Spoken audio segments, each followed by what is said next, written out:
grate the 2 medium onions and squeeze out the excess water. Mix the grated onions with the ground meat and the meat spices, black pepper, garlic powder, and salt. Knead the mixture well. Let the mixture rest in the refrigerator for 30 minutes to absorb the flavors. After 30 minutes, shape the mixture into small, round meatballs.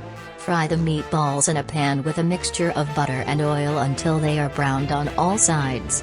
Thinly slice the large onion and sauté it in the same pan. Add the sauced spices, salt, turmeric, and black pepper, to the onions and continue to sauté. Add the fried meatballs to the pan and sauté them briefly with the onions and spices.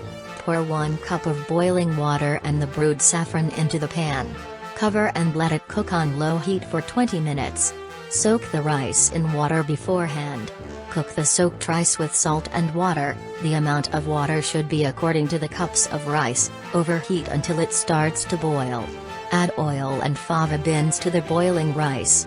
Once the water of the rice has evaporated, add the dill and gently mix it in.